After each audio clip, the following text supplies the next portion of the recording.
He helped a dirty alien beggar. Then she took off her hood and surprised the galaxy. HFY Part 1.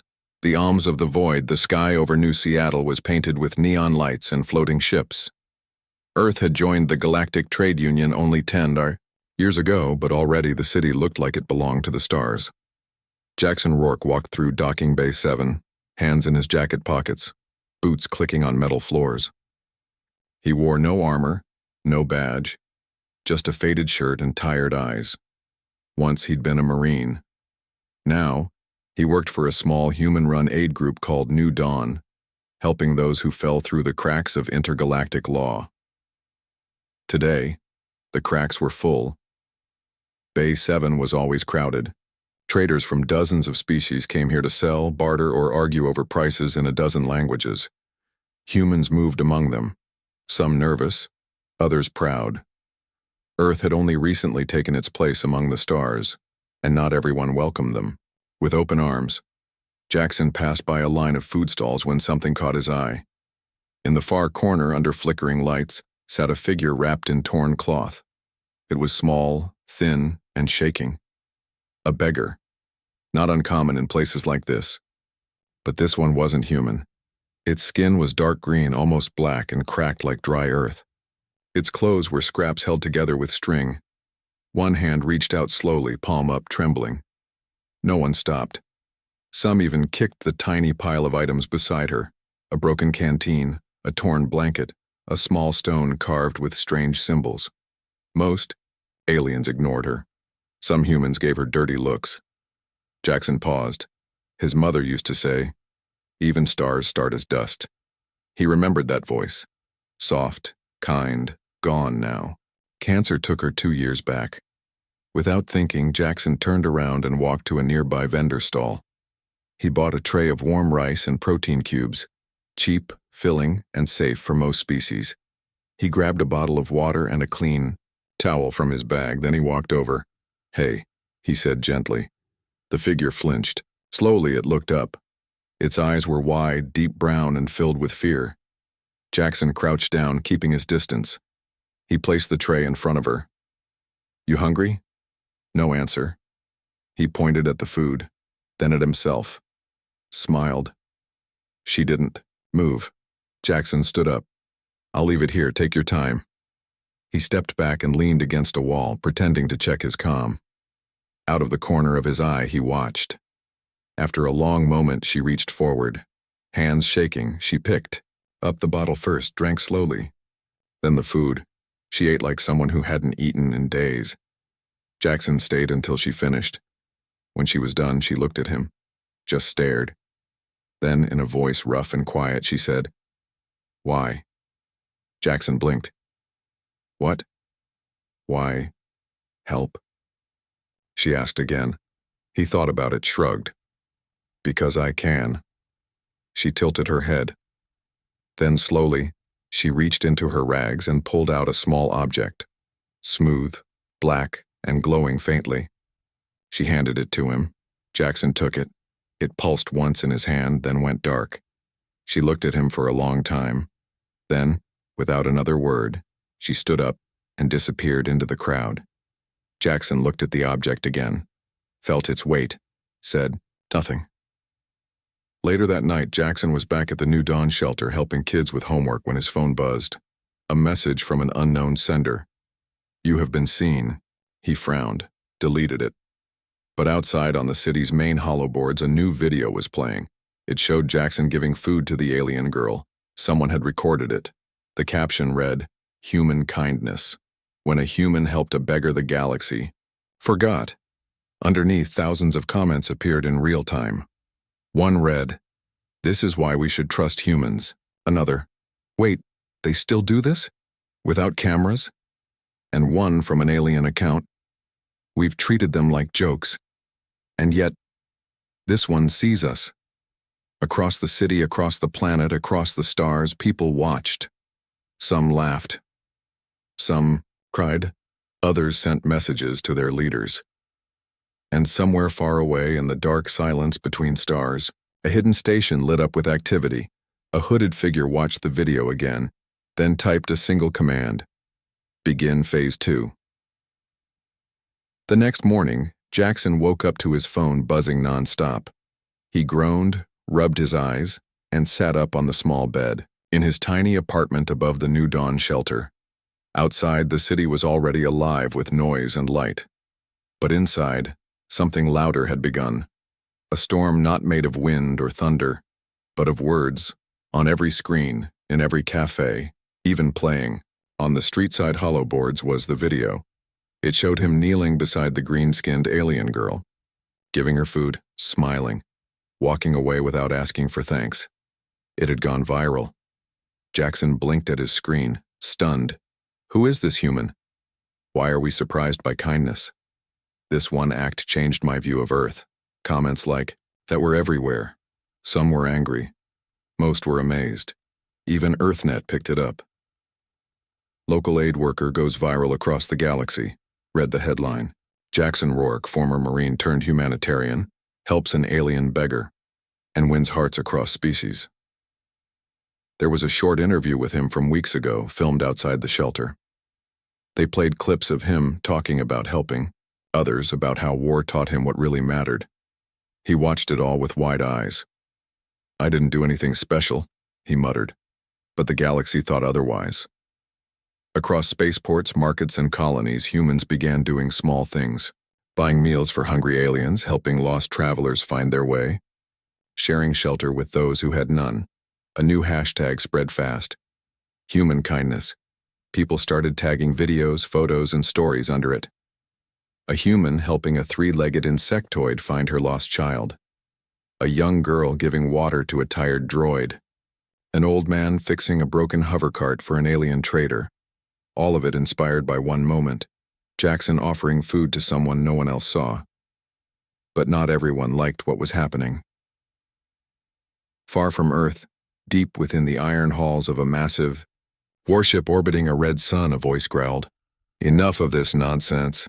The speaker was Vrak-Zun, warlord of the Zakari clans. His skin was thick and scaled like armor, his eyes yellow and sharp like daggers. He wore heavy battle plates and a cloak stitched with the flags of defeated enemies. Behind him, his advisors flinched. It's just one human, said one. One human, Vrak-Zun repeated, low and dangerous. And now the weak think they have strength again. He turned to a screen showing the Tranner human kindness trend. This softness will rot the stars, he said. Let them play nursemaids. Let them waste their time feeding beggars. We will rise. Above them, his generals nodded. But still, Vrak-Zun added, we must remind the galaxy who truly holds power. Back on Earth, Jackson tried to ignore the attention. Reporters camped outside the shelter. Messages flooded his inbox. Strangers came up to shake his hand or take a picture. Some called him a hero. Others said he was wasting time. Jackson kept working. He helped serve breakfast, fixed a broken heater, listened to a boy talk about his missing parents. But even in the quiet corners of the shelter, change was happening. Aliens who once avoided humans now smiled when they passed. Some stopped to thank them. One old merchant offered free spices to the shelter, saying, you humans may be loud, but you listen. Not everything was easy. One night, Jackson walked home alone through a narrow alley. The lights flickered above. Then out of the shadows, a voice called, you shouldn't have done that. Jackson turned slowly. 3 figures stepped forward. 2 humans, 1 reptilian alien. Their clothes were dark, their eyes colder. You made us look bad. The reptile hissed. Jackson held up his hands. I just gave someone food. That someone is trouble, one of the humans sneered. You don't know who she was. Jackson frowned. She was hungry. The reptile snarled. You don't get to decide what matters here. They moved closer. Jackson didn't run. He didn't fight. Instead, he pulled out his comm and turned on the camera. Go ahead, he said calmly. Say whatever you want. I'm sure the galaxy would love to hear it. The 3 paused. The humans looked at each other. The reptile hissed again, then spat on the ground. Next time, he growled, there won't be a camera. Then they vanished into the dark. Jackson stood there for a long time. He didn't post the video, but he kept it, just in case. Later that night, as he lay in bed, he thought about the girl. The green skin, the trembling hands, the strange object she gave him. He reached into his drawer and took it out. It was still dark, but sometimes, late at night, it pulsed, like a heartbeat waiting to wake up. And far away, in the cold silence, between stars a message was sent. Continue observation. Jackson hadn't seen her in weeks. He tried not to think about her, but sometimes, late at night, he'd stare at the small black object she left behind. It never made a sound, never changed shape, just sat there, like a secret waiting to be opened. It was raining hard on Earth that night. The shelter had closed for the evening. Most of the volunteers had gone home. Jackson stayed behind, fixing a broken water pipe under the sink.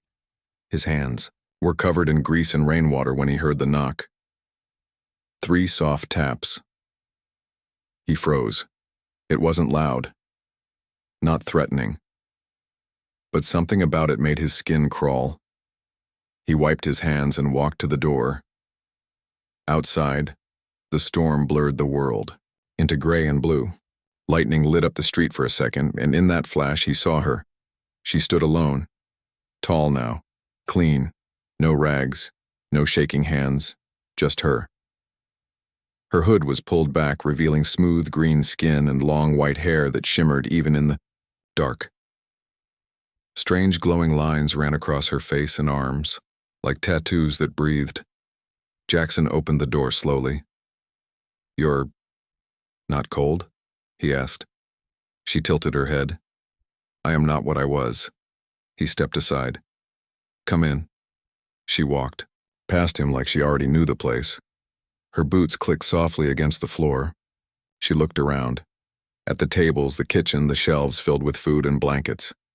"This is your work," she said. Jackson nodded. "Yeah, it's just a shelter. People come here when they have nowhere else to go." She turned to face him.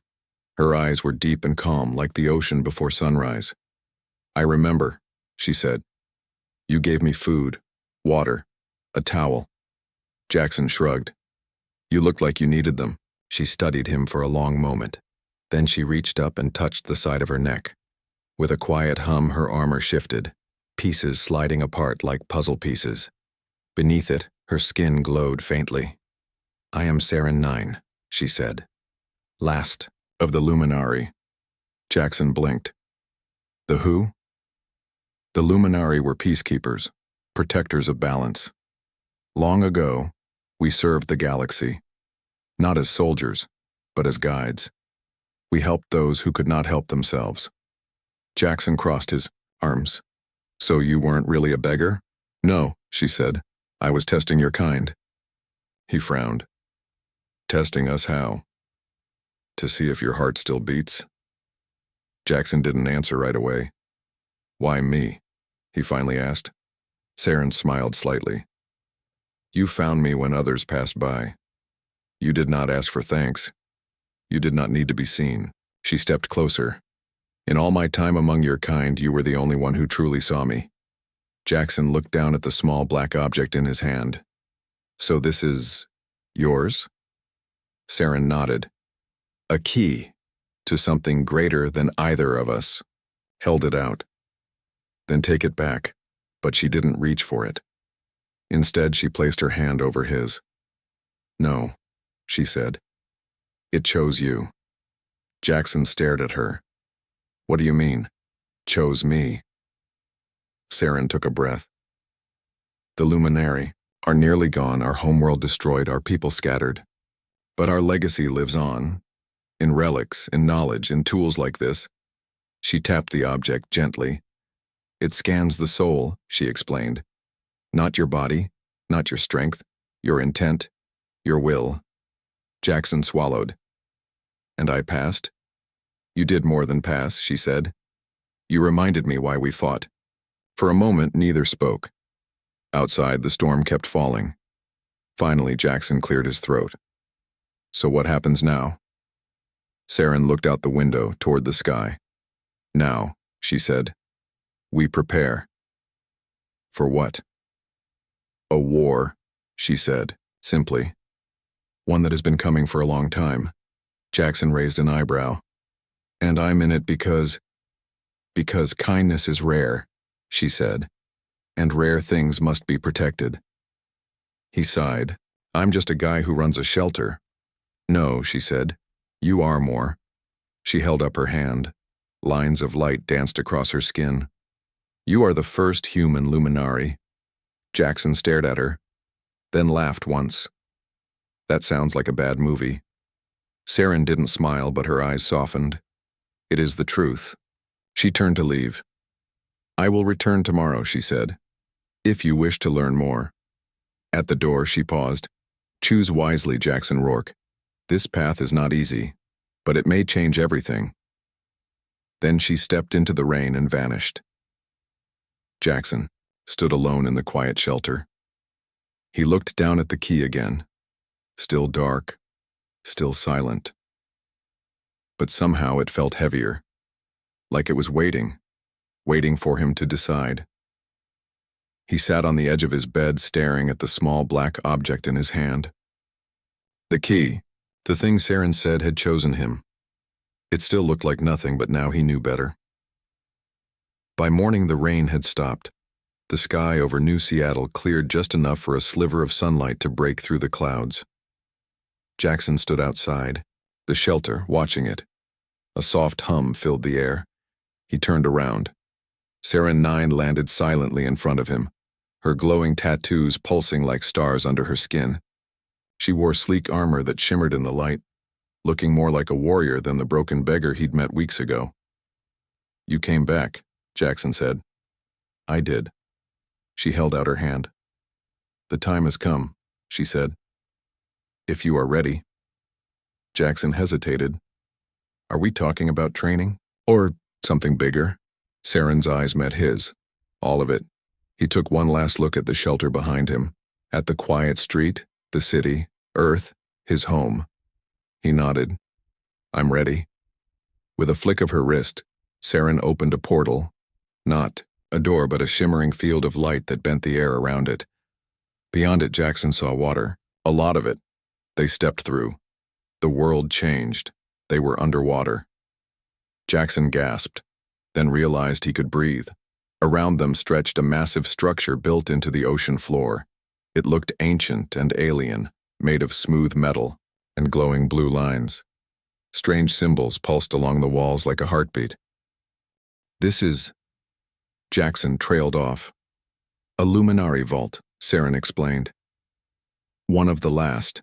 She led him deeper inside. The halls were silent, echoing with history. Screens lit up as they passed, showing images of warriors, scientists, builders, all luminary. This was our home, Saren said softly, before the war. Jackson followed her into a large chamber. In the center floated a sphere of light. As they approached, it expanded, forming shapes. Weapons, armor, ships. The gift of the luminary, Saren said. It must be accepted willingly. Jackson frowned. What does that mean? She touched the sphere. It exploded outward, wrapping around him like a wave. Light filled his vision, and with it came knowledge. He saw battles fought in space. He felt the weight of peacekeeping. He heard voices from long ago, voices of those who once carried the same power. When the light faded, Jackson staggered back, breathing hard.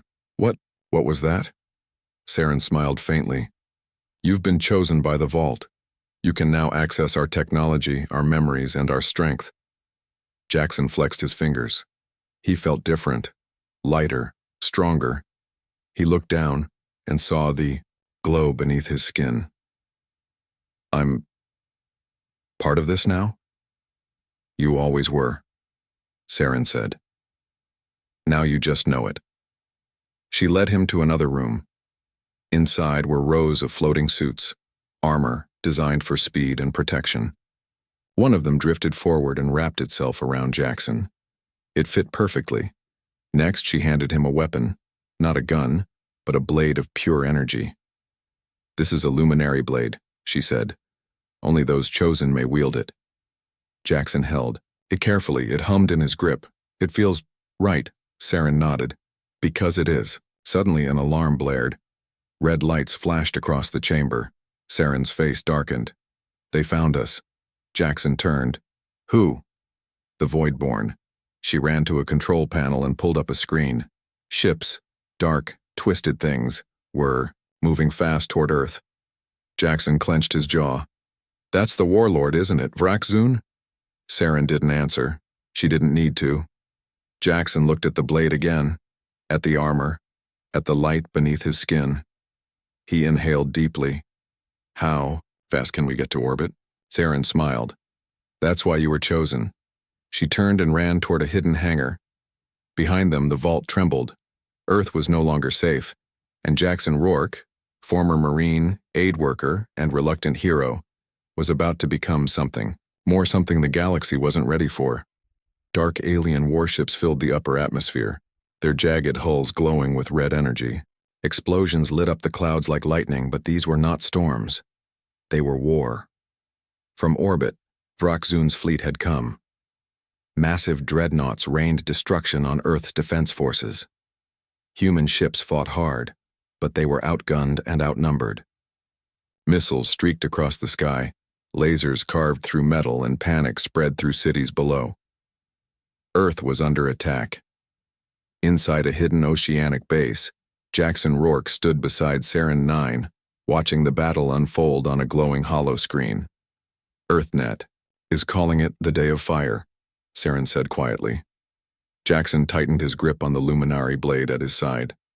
We can't let them win, he said. Saren turned to him. Then we fly.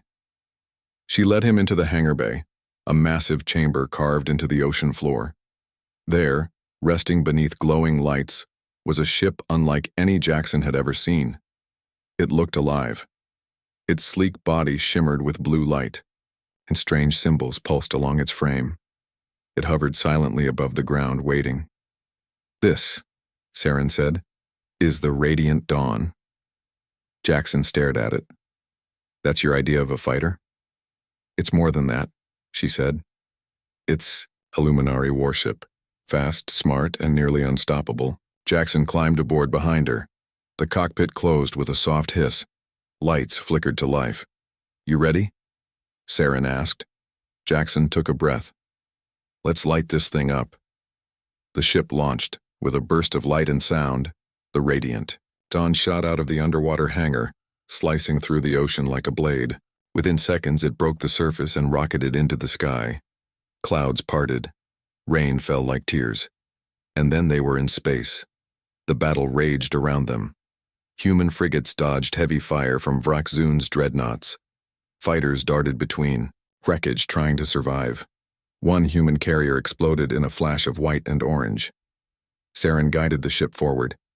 We need to hold the line. Jackson looked at the controls. He didn't know how to pilot an alien warship, but something deep inside him, something the vault had given him, told him what to do. He reached out. The ship responded. Lights danced across the dash. Systems came online. And suddenly Jackson could feel the ship like it was part of him. I've got weapons, he said. Saren smirked. Good, we're going in. They dove into the chaos. Lasers zipped past. Debris flew in all directions. A swarm of enemy fighters locked onto them. Jackson fired. A pulse of blue energy lashed out from the ship's cannons. The lead enemy fighter exploded in a ball of fire. One by one, they picked off the swarm. Behind them, Earth burned. Cities lit up with smoke. Defense towers collapsed. But still, humans fought back. Jackson opened a channel. This is Jackson Rourke, he said. If you can hear me, don't give up, we're coming. His voice echoed across every frequency, across the battlefield, across the stars. Some called it a last message, others a call to arms. But then, something changed. Alien ships began breaking away from the fight. Not retreating, switching sides. A group of insectoid traders. A squad of mercenary droids. Even a few Zakari defectors. They heard the message. They saw the hope. And now they chose to fight for it. Saren grinned. You inspired them. Jackson didn't answer. He just focused. They weaved through the battlefield, striking key targets. They hit command towers, destroyed shield generators, disabled boarding pods before they could reach human ships. Every move was fast, every shot was perfect, and slowly the tide turned. Vrakzun's fleet began to falter. On his command ship, the warlord roared in anger. "This is impossible," he shouted. "They are weak, pathetic." His advisor trembled. "They have help. Lord Vrakzun, the luminary ship has returned." Vrakzun's eyes narrowed. "Then destroy it." Missiles launched, dozens of them. Flying straight toward the radiant dawn, Jackson saw them coming. "No way we dodge all of those," he said. Saren touched a control panel. "Hold on." The ship glowed. A dome of light formed around it. The missiles struck and vaporized. Jackson blinked. "What the hell was that?" "A gift," Saren said. "Now, finish this." Jackson aimed the ship straight at Vrakzun's command tower. He fired everything.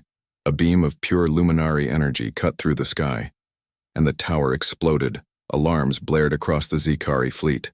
Their command structure was gone. Without orders, the remaining ships scattered. The battle was over. Earth had won. As the smoke cleared, Jackson leaned back in his seat. He looked down at the blue planet below, still standing, still fighting, still alive. Saren looked at him. "You did it." Jackson shook his head. "No," he said. "We did." Outside, the sun rose over the horizon. Light spilled across the broken sky, and somewhere far away a new message was sent. Phase 3 begins. The sky over New Seattle was clear again. Smoke had cleared from the battle, and lights burned bright across the city. People walked the streets with pride, relief, and hope. Jackson Rourke stood on a balcony above the New Dawn shelter, watching the sunrise.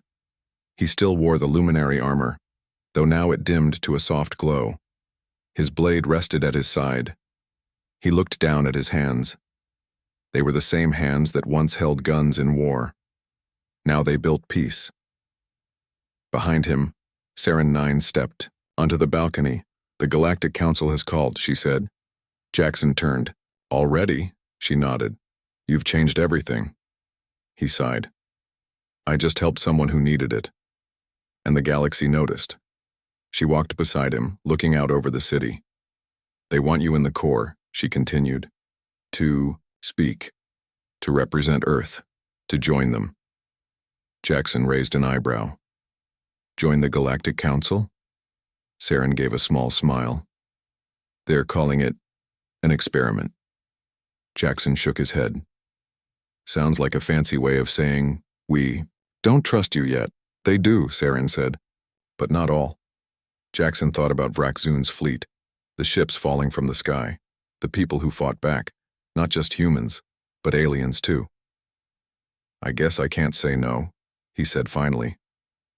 Saren nodded. "No, you can't." 2 weeks later, Jackson stood in the heart of the galactic core. The council chamber was a massive ring of floating platforms orbiting a glowing sun. Delegates from dozens of species floated, stood, or hovered around the central stage. Some looked at Jackson with curiosity, others with doubt. At the center, the High Chancellor, a tall insectoid being with golden wings, spoke. "We gather today to welcome a new voice," she said.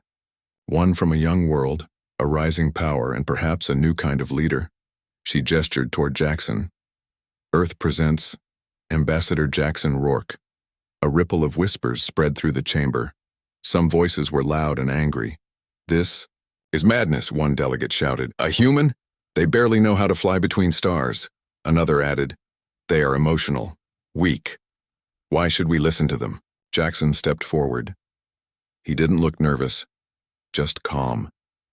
"I'm not here to take control," he said. "I'm here to offer something different." The room fell silent. He continued. "For years, humans have been trying to prove we belong. We joined trade routes, signed treaties, fought in wars. But maybe what we need isn't more rules or weapons." He looked around. "What if we tried helping each other instead?" Murmurs rose again. "Help?" scoffed a reptilian delegate. "What does that mean?" Food for enemies? Blankets for traitors? Jackson met his eyes. No, he said. It means seeing each other. Not as threats, not as numbers, but as people. He reached into his coat and pulled out the black key, the one Saren had given him. This came from the Luminari, he said, an ancient race known for peace, not power. They believed in balance, in justice, in kindness. He placed the key on the table, and now so do we. Silence filled the chamber. Then slowly, one delegate stood. A small, four-eyed alien from a farming world. I saw your fight, he said. You risked everything to protect those who couldn't protect themselves. Another delegate rose, this one from a mining colony. You broadcasted hope when others only showed fear. More stood, one by one, until most of the chamber was on its feet. Even the High Chancellor bowed her head slightly. Jackson smiled, not because he won, but because he was heard. Later that night, Jackson sat alone in his quarters aboard the Council. Station stars spun outside the window. His comm buzzed. A message appeared. Signal detected. Coordinates unknown. Origin. Luminari. He looked up. Saren entered quietly. You saw it, she said. Jackson nodded. A distress call? She hesitated. Possibly, but it's old, buried under layers of code. Hidden. Jackson frowned. Why? Hide a signal? Saren's eyes darkened. Because if it's real, she said softly, then we're not the last. Jackson stood. Then we find it. Saren looked at him. You're ready? Jackson smiled. I always am. Outside, the stars burned bright, and somewhere far away, deep in the silence of space, a light blinked. Just once. Jackson Rourke stood on the observation deck of the Radiant Dawn, staring into the dark. Behind him, Saren 9 studied the coordinates. They had pulled from the hidden signal. This place isn't on any map, she said. Jackson leaned against the wall. That usually means someone doesn't want it found. Saren nodded. Or they were trying to protect it. They had traveled far from the galactic core, past known space, past trade lanes and war zones. They were deep in the outer drift, a region where even starlight seemed afraid to shine, and yet, something waited here. Jackson tapped a button. The ship responded instantly, glowing softly like it understood what was coming. Ready? He asked. Saren looked at him. Are you? Jackson smiled. I've been ready since I gave that girl a bottle of water. She didn't smile, but her eyes softened. Together, they guided the ship forward. Through a thin veil of dust and light, a world appeared. It was unlike anything Jackson had seen. A planet cloaked in twilight. Not broken, not dying, waiting. The ship landed gently on a smooth surface that looked like glass. Tall towers rose around them, untouched by time. Strange symbols glowed along the walls. Luminari script. Saren stepped out first. Jackson followed. The air was cool, still, peaceful. And then, movement. Figures emerged from the shadows. Tall, slender, glowing tattoos across their skin. Luminari, dozens, hundreds, thousands, all alive. Jackson's breath caught. Saren took a step, forward, trembling. One of the Luminari stepped forward. An elder. His voice was soft, but carried like wind through trees. You have returned. Saren fell to one knee. I did, she said. With hope. The elder looked past her. At Jackson. He met the gaze without fear. The elder studied him for a long moment. Then he smiled. So has the galaxy. Days passed like dreams. Jackson learned the truth. The Luminari had not been destroyed. They had left. When war came, when greed spread across the stars, they chose to vanish, hiding themselves until the galaxy remembered what peace meant. Until someone reminded them of kindness. That someone was Jackson. He walked among them, speaking with warriors, healers, teachers. He saw how they lived, not in power but in purpose. They want to return. Saren told him one night. To help rebuild what was lost, Jackson said. She nodded. But only if the galaxy is ready. Jackson looked up at the sky. I think it is. Back at the Galactic Council, news of the Luminaries' return spread like fire. Some feared it. Others celebrated. The High Chancellor called for a new meeting. Jackson stood once more before the chamber. Behind him, Saren and 3 other Luminaries stood tall. We are not here to rule, Jackson said. We are not here to fight. He looked around the room. We are here to remind you of what matters. Silence filled the hall. Then, slowly, a delegate from a small farming world stood. I believe you, he said. Another rose, then another. Soon, most of the chamber was on its feet. The High Chancellor bowed her head. The galaxy changes, she said. And so do we. She turned to Jackson. Earth and the Luminary. Welcome back. Back on Earth, life went on. In New Seattle, kids played beneath the stars. Aliens visited not as threats, but as friends. On the side of the New Dawn shelter, a new sign was painted, All are welcome. Inside, volunteers served food, blankets, and hope. And on a shelf near the door, a small black object sat quietly, still glowing faintly, still waiting. Because somewhere far away, in the heart of the stars, a message was sent. Human kindness. Across the galaxy, people read it, smiled, and chose to be better.